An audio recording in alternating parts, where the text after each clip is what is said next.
उसमें जनरल है, ओबीसी है, एससी एसटी है, 3-4 कैटेगरी बनी हुई है ना। तो जो जैसी योग्यता रखता है वैसी नौकरी पा जाता है भाई, हैं। जिसका जैसा ज्ञान होता है उस तरह का नौकरी पा जाता है। Group D, group A1, B, C, D, तो 4 ग्रुप होते हैं, 4 ग्रुपों में उसको नौकरी दे दी जाती है। तो आज तो ऐसा हो गया है कि जो अपने आप को कहता है कि मैं ब्राह्मण कुल में या क्षत्रिय कुल में पैदा हुआ हूं, तो वो भी जाकर के ग्रुप डी की नौकरी कर रहा है। तो कर्म से यहाँ पे वर्ण व्यवस्था बढ़ती है, न कि जाति से। तो जिसका जैसा कर्म होता है वह उस वर्ण में चला जाता है। ठीक है। गुणों के कारण और कर्म के कारण वर्ण व्यवस्था है। गुण और कर्म के कारण वर्ण व्यवस्था बनी हुई है। आपके अंदर क्या गुण हैं और क्या आप कर्म करते हो, इसके अनुसार आपकी वर्ण की व्यवस्था है। और आज के बाद आप लोग जाति वाली व्यवस्था को मान करके मत मानिएगा कि ये बहुत बड़ा ज्ञानी है। नहीं, ये पंडित जी हैं तो इनको ज्ञान नहीं होगा, नहीं।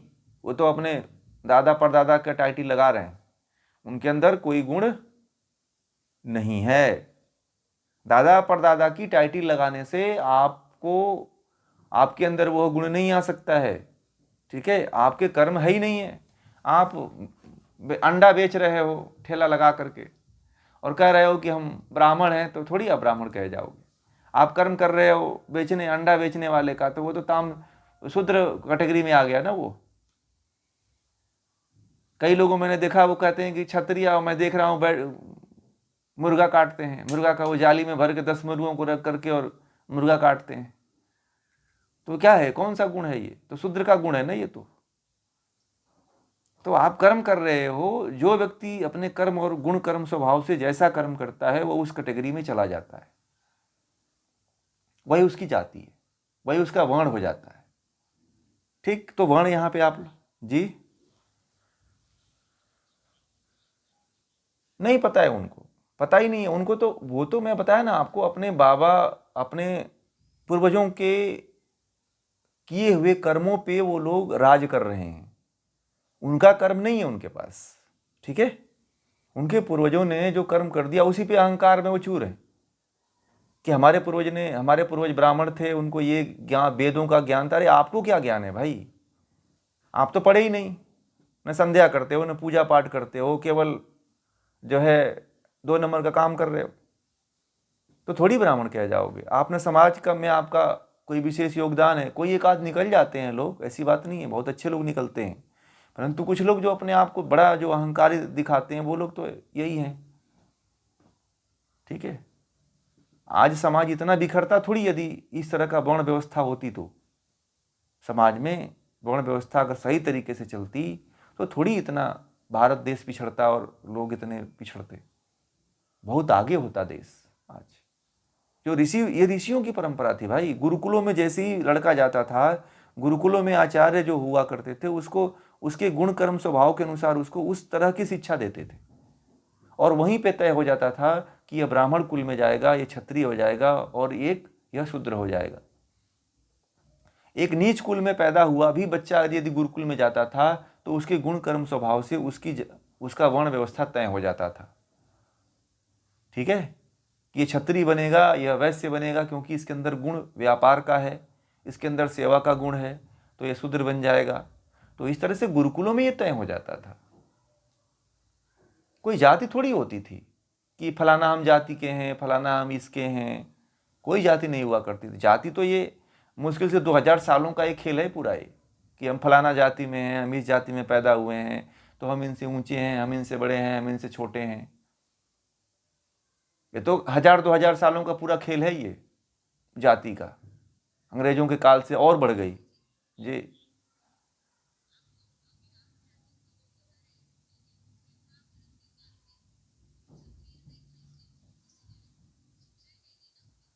को, किसको? कर्ण को?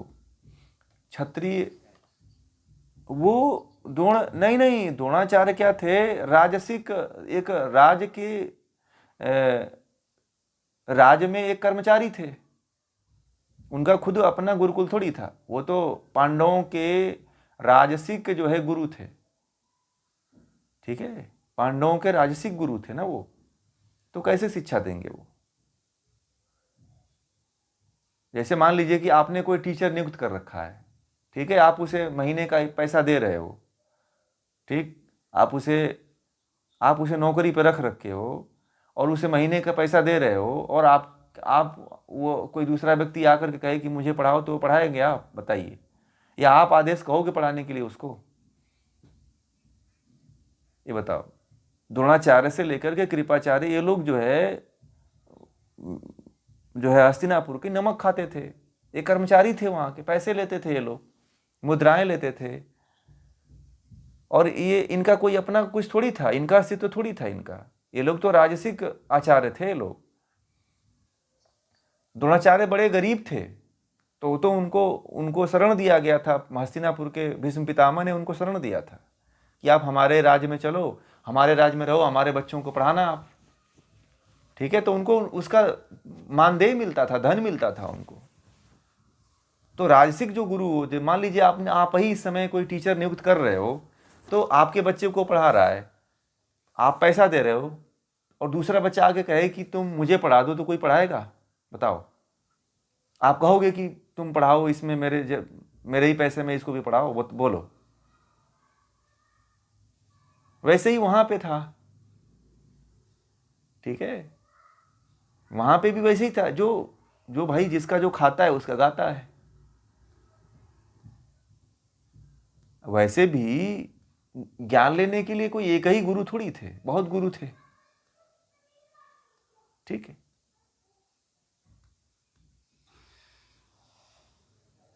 कुछ बातें ऐसी हैं जो गलत तरीके से लिखी भी गई हैं। कर्ण ने तो उनसे, परशुराम से भी शिक्षा लिया था, ठीक है। बिना ज्ञान लिए हुए कैसे इतना बड़ा धनुर्धर हो सकता है, हम बताओ। हमें तो कुछ कुछ मुख्य मुख्य गुरुओं के बारे में पता है ना, कि द्रोणाचार्य ने मना कर दिया, ये कर दिया, वो कर दिया। आप लोग सही तरीके से उसके तात्पर्य को लोगों ने क्या है, भड़का दिया है कि जाति का भेद था, ऐसा था, वैसा, ऐसा नहीं था।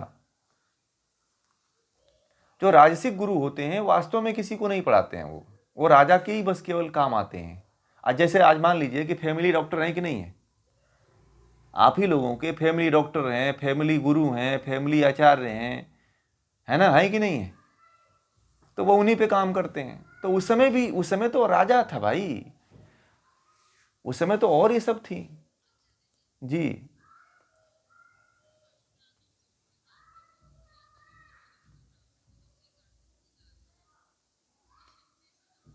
हाँ, उसको छत्री, अब देखिए क्या हुआ था, अब इसमें कितनी वास्तविकता है। महाभारत जब आप लोग पढ़ेंगे ना, महाभारत में बहुत सी मिलावटें हैं।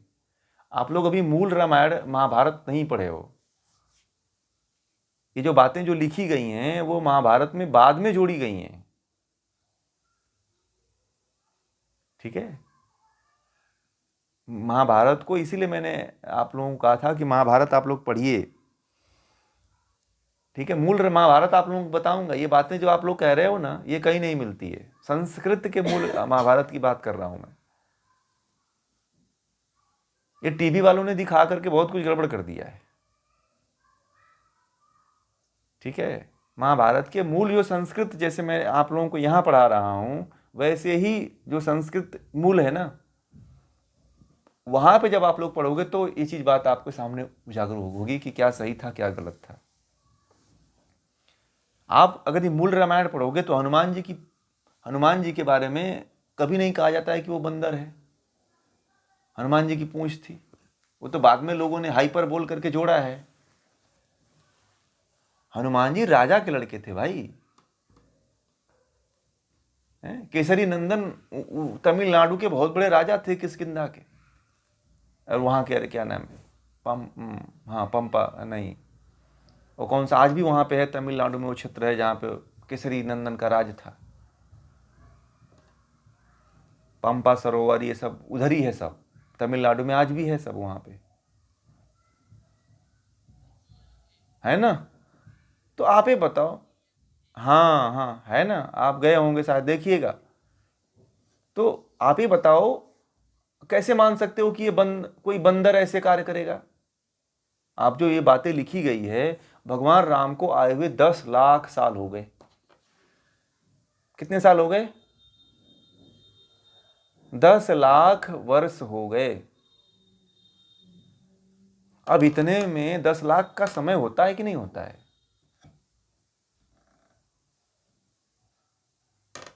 तो 10 लाख साल में तो पूरी कहानी बदल देंगे लोग, पूरा इतिहास बदल के रख दिए लोगों ने।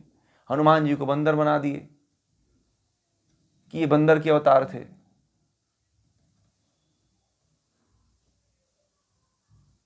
बहुत सी चीजें हैं जो हमें गलत बताई गई हैं।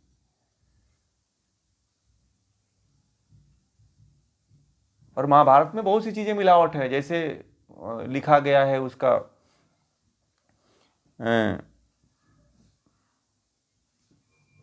एकलव्य के बारे में भी लिखा गया है। ठीक है, तो ये सारी बातें हैं। थोड़ा सा उसके बारे में सही तरीके से पक्ष और निष्पक्ष दोनों को आप जानेंगे तो आपको पता चलेगा ये बातें कि ये बातें क्या सत्य हैं या गलत हैं। आपको पता है द्रोणाचार्य तो पांडवों से भी छल करते थे। आपको ये भी नहीं पता है कि पांडवों से भी छल करते थे। वो तो जब पांडव चले जाते थे कहीं तो अश्वत्थामा को चोरी चोरी जो है ज्ञान दिया करते थे। वो तो ऐसे भी गुरु रहे वो।